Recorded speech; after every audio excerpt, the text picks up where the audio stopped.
Soyez les bienvenus au nom du Dieu 3 fois saint. Alors ce matin, j'avais prévu de poursuivre notre quête des qualités essentielles du chrétien avec une belle qualité trop souvent sous-estimée. Et finalement, l'introduction, je le disais à Dany tout à l'heure, l'introduction sera beaucoup trop longue pour qu'on arrive jusqu'à cette qualité. Il faudra donc revenir, pas dimanche prochain, dimanche d'après. Alors, comme vous l'avez sans doute remarqué, souvent, les introductions sont des éléments de réflexion peu joyeux. L'introduction, c'est pas ce qu'il y a de meilleur dans un développement. En général, on attend plutôt le reste, plus consistant, et ce sera effectivement un peu pénible pour vous ce matin. Mais ce n'est pas grave, puisque vous reviendrez dans 2 semaines. En tout cas, pour l'instant, poursuivons joyeusement dans la louange avec le premier chant, célébrons le Seigneur, les 3 strophes.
Nous prenons les réponses liturgiques. Si tu veux, tu peux te lever parce qu'on va se lever dans un instant. En tout cas, je voulais juste prévenir que nous prenons les réponses liturgiques classiques en allemand et Psalmophateur, etc., comme d'habitude. Et pour prier ensemble avec les mots du psalmiste au psaume 145, effectivement, nous le faisons.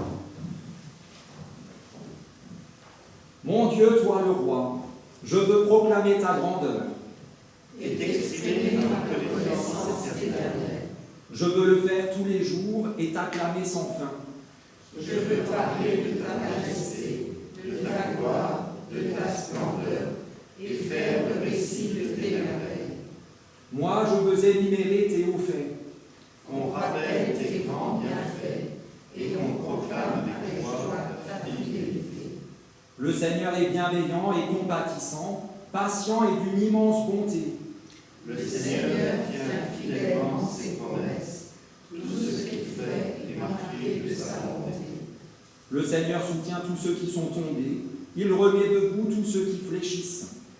Que ma voix chante la louange du Seigneur. Que tous ceux qui vivent remercient toujours l'unique vrai Dieu. Chantons gloire au Dieu trois fois saint. Et Salvem Vater.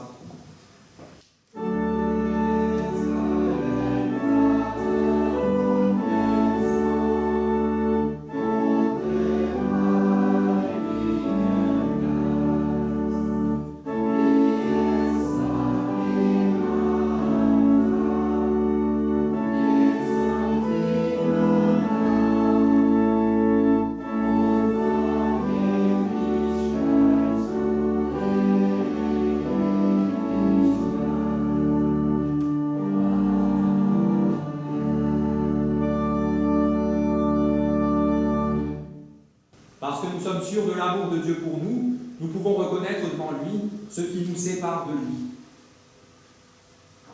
Seigneur notre Dieu, notre désir est de vivre dans et par la foi. Nous désirons n'avoir Dieu que pour toi, n'être liés qu'à toi et ne dépendre que de toi. Et pourtant, bien trop souvent, la foi n'est pas le moteur de notre vie. C'est plutôt notre ego, notre orgueil et notre ventre qui nous dominent. Bien trop souvent, l'univers dans lequel nous évoluons n'est pas celui de la foi en toi, mais le monde et ses mondanités, qui mènent nos pas et nos cœurs loin de toi. C'est pourquoi, tels que nous sommes, et confiant en la puissance de ton amour, nous te demandons, arrache-nous à ce qui nous tient captifs. Dirige nos yeux, nos pas et nos cœurs vers toi, pour que nous nous attachions à toi et que, comme tes enfants, nous vivions dès à présent dans et par la foi. Oui, Seigneur, nous t'en prions, prends pitié de nous. Erbarme dich.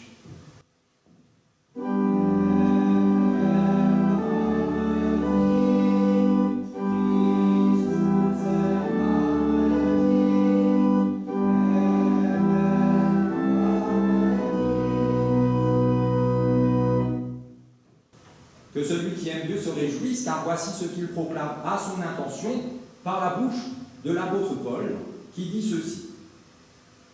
En effet, si avec ta bouche tu reconnais en Jésus le Seigneur, et si avec ton cœur tu crois que Dieu l'a réveillé d'entre les morts, tu seras sauvé. L'Esprit Saint dépose en nos cœurs la foi, et sur nos lèvres les mots par lesquels nous proclamons « Je crois ». Que Dieu purifie nos cœurs et qu'il nous donne de goûter et de vivre ses merveilles chaque jour de notre vie, lui qui nous a appelés à partager son éternité. Pour la grandeur de sa bonté, chantons-lui notre reconnaissance, exaltons le Seigneur, Ehre sei Gott in der Höhe.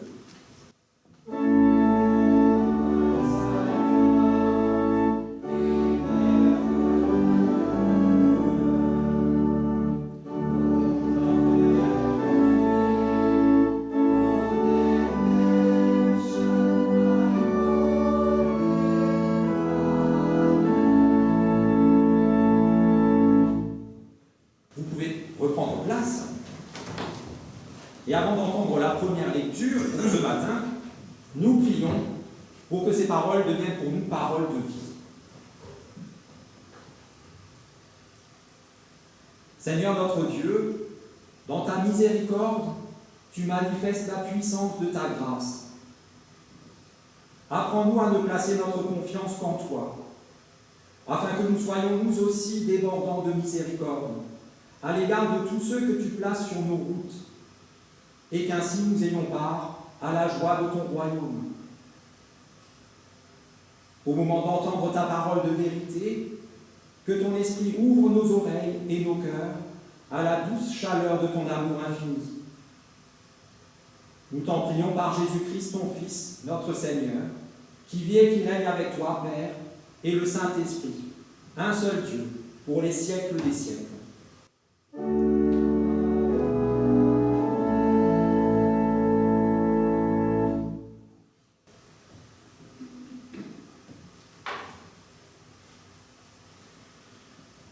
Le premier passage, la première lecture, est tiré du livre des Actes des Apôtres au chapitre 17. Et voici ce qui arrive à l'apôtre Paul lorsqu'il se trouve à Athènes. Paul, debout au milieu de l'Aréopage, la grande place, une grande place athénienne, dit alors: Athéniens, je constate que vous êtes des hommes très religieux à tout point de vue. En effet, tandis que je parcourais votre ville et regardais vos monuments sacrés, j'ai trouvé même un autel avec cette inscription: à un Dieu inconnu. Eh bien, ce que vous adorez sans le connaître, je viens vous l'annoncer. Dieu qui a fait le monde et tout ce qui s'y trouve est le Seigneur du ciel et de la terre, et il n'habite pas dans des temples construits par les hommes. Il n'a pas besoin non plus que les humains s'occupent de lui fournir quoi que ce soit, car c'est lui qui donne à tous la vie, le souffle et tout le reste. À partir d'un seul homme, il a créé tous les peuples et les a établis sur la terre entière. Il a fixé pour eux le mouvement des saisons et les limites des régions qu'ils devaient habiter. Il a fait cela pour qu'ils le cherchent et qu'en essayant tant bien que mal, ils parviennent peut-être à le trouver. En réalité, Dieu n'est pas loin de chacun de nous, car c'est par lui que nous vivons, que nous bougeons et que nous sommes. C'est bien ce que certains de vos poètes ont également affirmé en disant: nous sommes aussi ses enfants. Puisque nous sommes ses enfants, nous ne devons pas penser que Dieu soit semblable à une idole d'or, d'argent ou de pierre, produite par l'art et l'imagination de l'homme. Or, Dieu ne tient plus compte des temps où les humains étaient ignorants, mais il les appelle maintenant tous, en tout lieu, à changer de comportement. Il a en effet fixé un jour où il jugera le monde entier avec justice par un homme qu'il a désigné. Il en a donné la preuve à tous, en relevant cet homme d'entre les morts. Lorsqu'ils entendirent Paul parler d'une résurrection des morts, les uns se moquèrent de lui et les autres dirent: nous t'écouterons sur ce sujet une autre fois. C'est ainsi que Paul les quitta.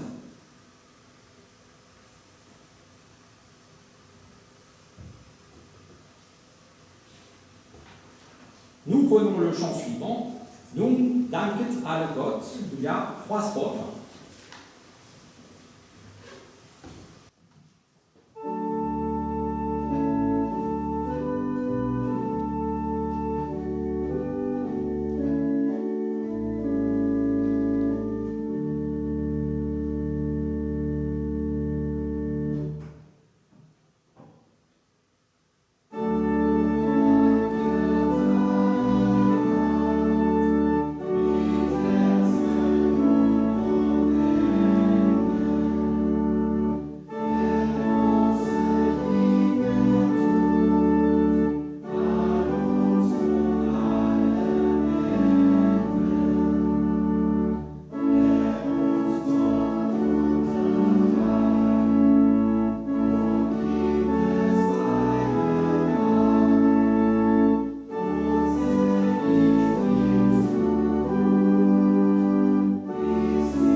Et le verset que j'avais choisi jusqu'à ce matin, je n'ai pas eu le temps de le changer, et il ne va plus pour le thème du jour.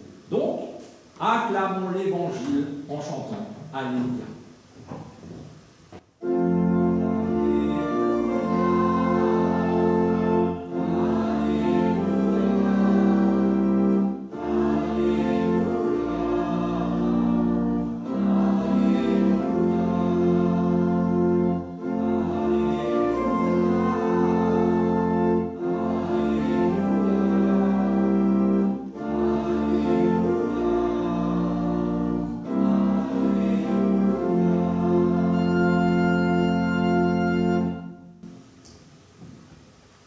La seconde lecture du jour est tirée de l'Évangile de Luc, au chapitre 4.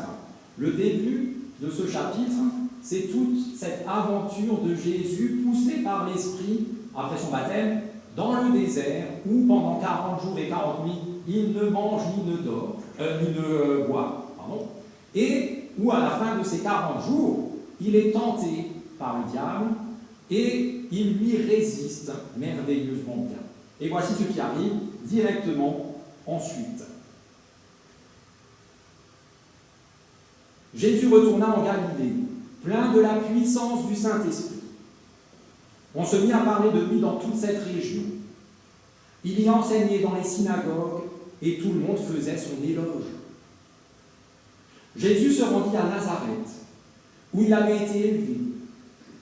Le jour du sabbat, il entra dans la synagogue selon son habitude. Il se leva pour lire les Écritures et on lui remit le rouleau du livre du prophète Ésaïe. Il déroula le rouleau et trouva le passage où il est écrit ceci. « L'Esprit du Seigneur est sur moi. Il m'a consacré pour apporter la bonne nouvelle aux pauvres. Il m'a envoyé pour proclamer la délivrance aux prisonniers et le don de la vue aux aveugles. Il m'a envoyé pour libérer les opprimés, pour annoncer l'année où le Seigneur manifestera sa faveur. » Puis Jésus roula le livre. Il le rendit au serviteur et il s'assit.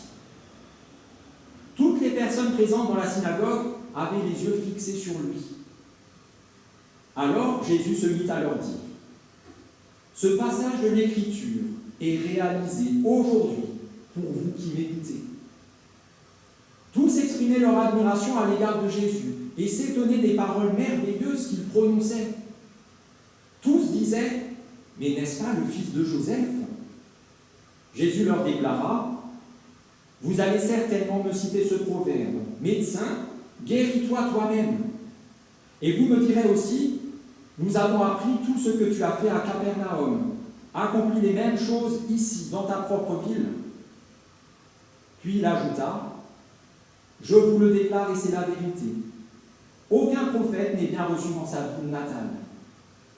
De plus, je peux vous assurer qu'il y avait beaucoup de veuves en Israël, à l'époque d'Élie le prophète, lorsque la pluie ne tomba pas durant 3 ans et demi, et qu'une grande famine sévit dans tout le pays. Pourtant, Dieu n'envoya Élie chez aucune d'elles, mais seulement chez une veuve qui vivait à Sarepta, dans la région étrangère de Sidon. Je vous le dis, il y avait aussi beaucoup de lépreux en Israël à l'époque du prophète Élisée. Pourtant, aucun d'eux ne fut guéri, mais seulement Naaman, le Syrien. Tous dans la synagogue furent remplis de colère en entendant ces mots. Ils se levèrent et le menèrent au sommet de la colline sur laquelle Nazareth était bâtie, afin de le précipiter dans le vide. Mais lui passa au milieu d'eux et s'en alla. Seigneur, ta parole est la vérité. Enseigne-nous à marcher selon ta vérité. L'Opsaïti au Christ.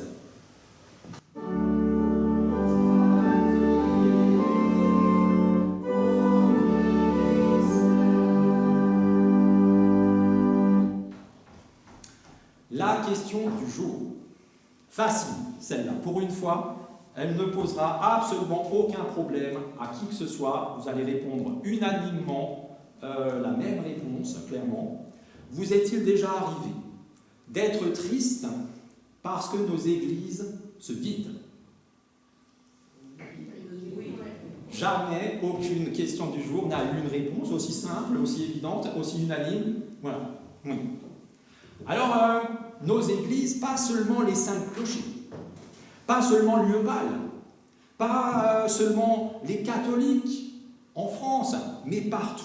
Même les églises évangéliques, du moins celles qui existent depuis 60, 70, 80 ans, elles aussi, elles connaissent des bancs qui se vident. En tout cas, cette situation, ces bancs qui sont de plus en plus vides, ça nous pose question. C'est vrai, quand même. Et d'ailleurs, ça a posé question à Antoine. Est-ce que vous vous souvenez d'Antoine? Non, ça ne vous dit rien? Antoine, c'était mon meilleur stagiaire, de loin. Oui. J'entends de là que vous pensez que c'était le seul stagiaire. Et effectivement, c'était le seul, mais quel stagiaire? Je n'en veux pas d'autres, d'ailleurs, je le dis tout de suite. Pas d'autres stagiaires pour moi. On a marqué l'essai, il est très bon. Ça suffit. Salut Antoine. Alors, parce que justement, je le salue. Vous vous souvenez comment est-ce qu'il a fait pour arriver jusque chez nous? Il a vu nos vidéos sur Internet, sur YouTube, il a vu. Alors, il faut quand même préciser que ce qui l'a motivé, après avoir vu ces vidéos, à venir chez nous, c'est qu'en fait, il a vu nos bancs vides. Et ça a suscité la question suivante en lui: comment un pasteur peut-il rester motivé avec si peu de gens présents au culte? Et alors, j'ai dit, je vais aller voir. Voilà. Et bien ça, c'est un peu moins super que le fait qu'il ait trouvé notre paroisse ou nos paroisses sur Internet, quand même. Bon. Mais c'est une belle question, mais on ne va pas se la poser. Parce qu'elle concerne trop particulièrement le pasteur. Qu'est-ce qui fait que le pasteur reste motivé? Alors, on laisse ça pour les pasteurs, justement. Ils peuvent réfléchir à ça. Nous, il nous faut une question pour nous. Nous qui sommes ici, parce que, bien qu'on ait le souci de l'Église universelle, l'Église entière, ce qui nous intéresse en premier lieu, c'est notre communauté, parce que c'est là où on vit. Et pour nous, dont certains, dans ces bancs, sont assis justement dans ces bancs depuis 50, 60, 70 ans peut-être, eh bien, je suis sûr que cette question, ces bancs vides, suscitent, non, pas cette question, ces bancs vides suscitent des questions, au moins 2. La première, pourquoi? Pourquoi est-ce ainsi? Et la deuxième, rapidement, parce que cette première on n'aime pas, rapidement, que faire pour les remplir à nouveau? C'est les 2 questions qu'on se pose tout de suite. Qu'est-ce qu'il faudrait pour que ces bancs ne soient plus vides? Et même mieux, comme je l'ai dit, qu'est-ce qu'on peut faire, nous, pour que ce soit le cas? En général, on passe assez rapidement à cette deuxième question parce que la première, pourquoi, elle est trop vaste. Et puis elle est dérangeante. Imaginez, on réfléchit à cette question. Pourquoi nos bancs sont vides? Et on découvre que c'est de notre faute. Non. Deuxième question, laissons tomber ce pourquoi. C'est plus simple pour nous de trouver des réponses à la deuxième question. Que faire? Qu'est-ce qu'on doit faire pour remplir de nouveau ces bancs? Parce que les réponses sont évidentes. Là, on pourrait faire ci, on devrait faire ça, d'ailleurs on va faire ça, ça, ça et ça et ça d'ici Noël. Je n'ai pas précisé parce que je n'ai pas d'idée, mais c'est exactement ça la réponse, on est d'accord. On va tout de suite faire ça.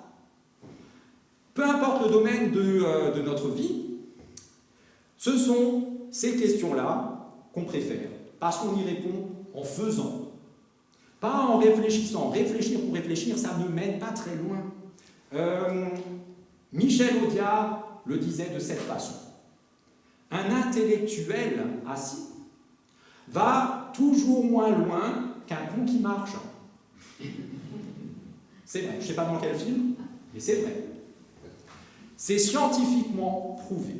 Asseoir un intellectuel sur une chaise et lancer un imbécile n'importe où, il ira beaucoup plus loin. Alors nous aussi, on fait. Nous, on aime faire. D'ailleurs, pour vous, je vous connais, c'est toujours difficile de juste s'asseoir. 5 minutes. Même pas 1 heure. 5 minutes, vous asseoir 5 minutes chez vous. Vous y arrivez? Non. Et il faut dire que des réponses en action, on en a déjà trouvé des centaines, des milliers. Et on les met en œuvre régulièrement. Et malgré nos efforts, notre bonne volonté, notre confiance aussi, ben on s'aperçoit assez rapidement que ça ne remplit pas plus les bancs. Nos bancs continuent de se vider. Et cet investissement avec ce peu de résultats, c'est décevant, c'est démoralisant, c'est désespérant. Au bout d'un moment, on n'a plus l'envie, plus la force, voilà, parce que aussi la roue du temps tourne. Alors, évidemment, quand on fait un culte un peu spécial, qui sort de l'ordinaire, quand on fait un culte en plein air, quand, par exemple, il y a une chorale, ce serait bien, une chorale. Quand il y a un apéro à la fin du culte, ou un repas paroissial, alors on arrive à avoir un tout petit peu plus de monde dans l'église et 200 personnes au repas. Et voilà. Mais ça s'arrête là. Parce que le dimanche qui suit, on se retrouve qui? Les habitués, les motivés, comme on disait dans le temps, les fidèles. Et dans nos paroisses, on peut les compter sur, allez, si on est 60, 80, c'est déjà beaucoup. On est d'accord. Voilà. Faire ne résout pas le souci. Donc finalement, on n'a pas le choix. Il faut qu'on revienne à cette première question qui nous dérange. Pourquoi en est-il ainsi?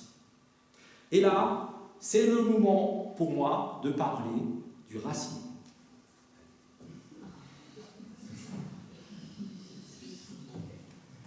Parce qu'une image vaut mieux que 1000 mots.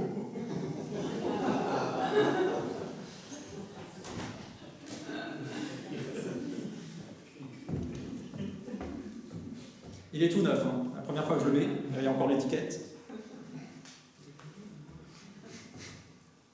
Savez-vous, vous le savez, qu'il y a plusieurs sortes, tout un spectre de supporters du Racing? On va prendre un bout. Il y a les purs et durs. Il y a ceux qui ne ratent jamais aucun match, qui ont l'abonnement pour même l'extérieur, pas juste à la mélo.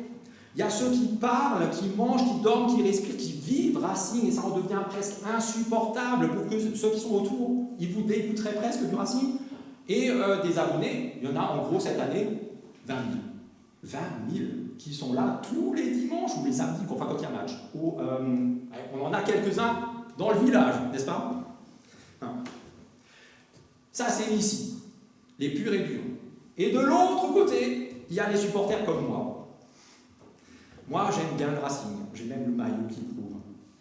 Mais je vous avoue, franchement c'est presque un coming out. Je vous avoue aujourd'hui que j'aime le Racing surtout parce que c'est notre club, le club des Alsaciens. Si c'était le Racing Club de Lens, pour moi rien, sauf si j'étais là-bas. Oui, j'avoue, je suis supporter culturel du Racing, sociologique. Je suis supporter du Racing parce que je suis alsacien. Je vais à la Méno pour les grandes occasions. Finale de Champions League. J'y vais pas souvent. Voilà. Et si on m'enlevait le Racing, j'irais jusqu'à Paris dans les rues manifester, avec le maillot et les pancartes, oui. Même si le reste du temps, ça ne me dérange pas qu'ils vivotent à Strasbourg, ils vivotent. Mais on me dit, il n'y a plus de Racing demain, oulala, jamais de la vie. Le Racing, c'est à nous. Eh bien, figurez-vous que pour les paroissiens, et on peut même étendre ça aux chrétiens, c'est exactement la même chose. Il y en a différentes sortes. Il y a les ultra passionnés, et de l'autre côté, on peut même dire que ceux-là, ils ne sont pas très très nombreux. Et de l'autre côté, il y a les paroissiens chrétiens culturels, sociologiques. Et eux, ils ne sont plus très nombreux non plus. Et ça explique nos bancs qui ne sont pas aussi remplis que ça. Les paroissiens culturels, sociologiques, n'ont pas plus d'intérêt que ça pour ce qui nous réunit. Ça ne les intéresse tout simplement pas. On leur propose 1001 choses, mais ça ne les intéresse pas. Alors bien sûr, il demeure quand même la pratique de certains rites. Un petit peu à Noël et à Pâques, on est quand même un tout petit peu plus nombreux. Un petit peu aussi pour les baptêmes, et souvent ça c'est dérangeant parce que on voit très bien que c'est des gens, pour les mariages aussi, c'est des gens qui ne savent pas ce qu'ils font là. Pour les enterrements, là encore plus. Mais là aussi, tout ça est en train de passer. Parce que notre société a changé. Il ne faut pas juste dire elle est en train de changer, elle a changé. Nous ne vivons plus dans ce que pendant des siècles nous avons appelé la chrétienté. La chrétienté, notre société qui était chrétienne, elle n'est plus. Fini. Alors attention, le christianisme, lui, demeure. La foi en Christ demeure. L'Église avec un grand E demeure. C'est simplement la fin de cette société qui était construite sur les valeurs et sur la foi chrétienne. C'est ça qui est en train de passer, qui est déjà passé. Cette société qui faisait qu'il n'y a pas si longtemps, ceux qui naissaient en France, 9 fois sur 10, ils étaient automatiquement chrétiens. Dans la France en général catholique, chez nous, catholiques et protestants. 9 fois sur 10, il y a 60 ans. Aujourd'hui, c'est plus ça. Et ces gens qui étaient automatiquement protestants, sociologiquement, culturellement, ils pratiquaient aussi. Comme quand on est alsacien, on est supporter du Racing, et on va à la Mélo, si moi j'étais né à Metz, ou à Sarreguemines, ou peu importe, et que j'étais lorrain, j'irais au stade Saint-Symphorien avec un maillot grenat. Allez, Metz. Alors là où c'est dangereux, voire dramatique pour les chrétiens, c'est qu'on n'avait pas besoin, à l'époque, d'avoir de conviction pour nous rassembler. C'était comme ça.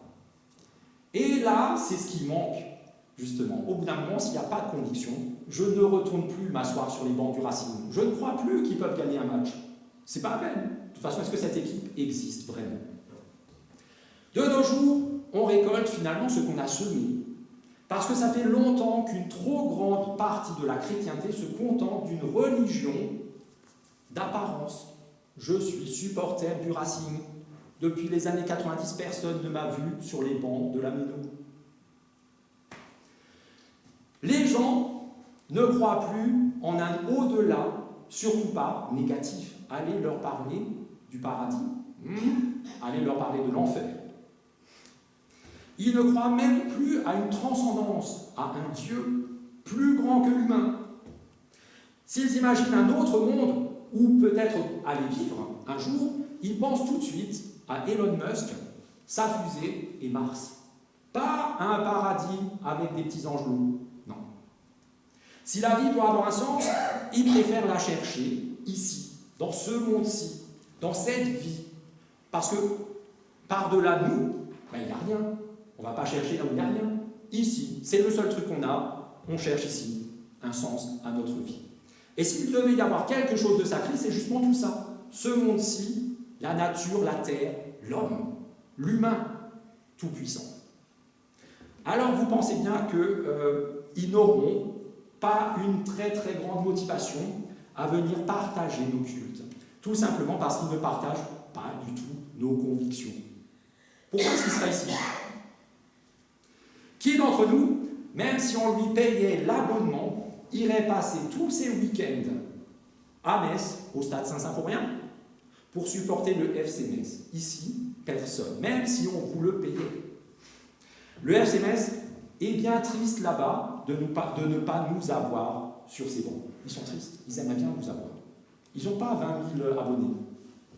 Et nous sommes tristes parce que nos bancs se vident et qu'il y a peu de chances, on en prend conscience, il y a peu de chances que ça change. Je regarde ma fausse montre, ça fait bien 10 minutes que je vous parle et que vous déprimez. C'est vrai? 12, 15, je sais pas. Mais ce qui est sûr, c'est que vous déprimez. C'est pas réjouissant. Un bien triste constat auquel, malheureusement, il est nécessaire de se confronter. Il ne faut pas se voiler la face. Parce que c'est la réalité. Alors rassurez-vous, la bonne nouvelle arrive. Il est hors de question pour nous de subir le découragement que provoque en nous ce triste constat. Parce que ce changement de société, c'est un mal pour un bien. Vous connaissez le proverbe, on ne fait pas boire un âne qui n'a pas soif. On essaye depuis des centaines d'années, nous, de toute notre vie, de faire boire des ânes qui n'ont pas soif. Ça ne marche pas.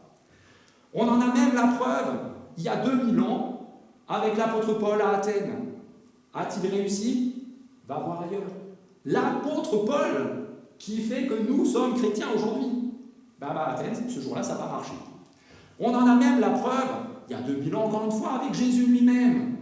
Il vient de vaincre le diable, il arrive chez lui, et on lui dit, on essaie de le tuer. Quel échec! Nul n'est prophète en son pays, ok.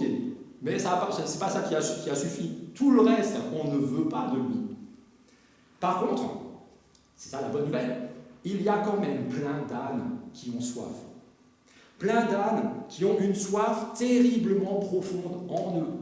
Une soif existentielle dont ils ont conscience, la première chose, se découvrir assoiffé, et qu'ils cherchent à étancher. Il faut se bouger les papates. Et ces ânes, je vous le donne en 1000, c'est nous, tous en cœur, Nous avons soif et nous le savons. Nous avons soif et ça nous met en mouvement. Nous avons soif et nous savons aussi que la seule source qui nous désaltère, c'est le Christ. On ne va pas chercher ailleurs. Nous avons soif et nous voulons boire son évangile, sa bonne nouvelle. Nos bancs sont trop vides, c'est vrai. Mais ils sont ouverts à tous ceux qui veulent y prendre place. Bienvenue. Je sais que toi tu vas partout. Nos bancs sont trop vides et ça nous désole. Mais non pas pour nous-mêmes, parce qu'on aimerait que ces bancs soient pleins, ça nous désole parce que les autres ne sont pas ici à partager avec nous ce qui nous fait vivre. Nos bancs sont trop vides. Bonne nouvelle encore une fois, ça nous laisse le temps, l'énergie, le loisir pour nous occuper de nous, de notre soif. Et cette tâche-là, elle est immense. Pour ceux qui veulent abreuver correctement les quelques ânes, à une lettre près, ça aurait été plus joli, les âmes. Bon, ça, on va garder les ânes. Ceux qui veulent abreuver correctement les quelques ânes que nous sommes, il y a du boulot. Nous sommes des ânes, tous autant que nous sommes. Cerise sur le gâteau, nous désaltérer à la source d'eau vive, nous-mêmes, c'est aussi le seul moyen que nous ayons pour montrer aux autres qu'ils ont en eux la même soif existentielle, et que seule cette source d'eau vive peut la combler parfaitement. Finalement, le proverbe a une solution. Comment faire boire un âne qui n'a pas soif? Mettez un âne qui boit juste à côté. Et il y a une chance que ça lui donne envie de boire. Une chance. C'est pas sûr à 100%, mais ça peut marcher. Toc, toc, toc. Alors, buvons jusqu'à plus soif. Désaltérons-nous, ressourçons-nous. On n'a pas l'énergie pour plus de toute façon. Et réjouissons-nous lorsque quelqu'un nous rejoindra et partagera avec nous cette eau. Réjouissons-nous que plus personne ne soit obligé de la boire, cette bonne eau. C'est horrible de forcer quelqu'un à boire une eau dont il ne veut pas, même si c'est la meilleure eau du monde. Réjouissons-nous de ce que par la grâce de Dieu, elle coule en nous. Amen.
Nous nous levons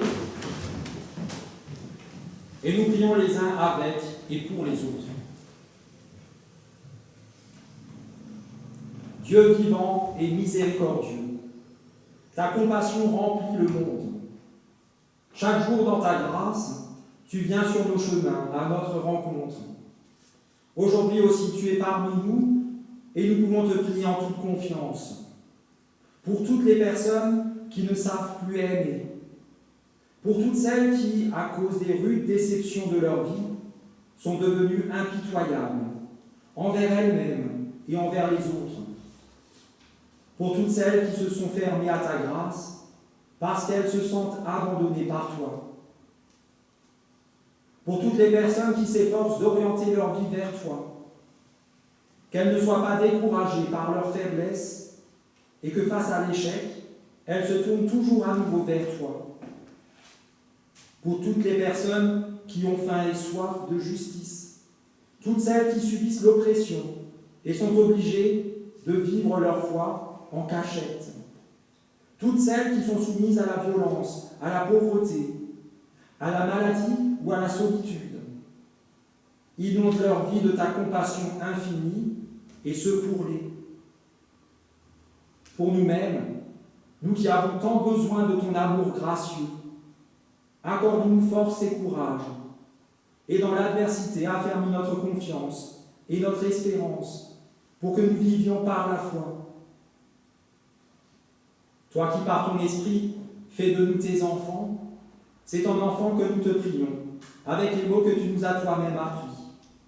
Notre Père, qui es aux cieux, que ton nom soit sanctifié, que ton règne vienne, que ta volonté soit faite sur la terre comme au ciel. Donne-nous aujourd'hui notre pain de ce jour. Pardonne-nous nos offenses, comme nous pardonnons aussi à ceux qui nous ont offensés. Et ne nous laisse pas entrer en tentation, mais délivre-nous du mal, car c'est à toi qu'appartiennent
Nous nous levons.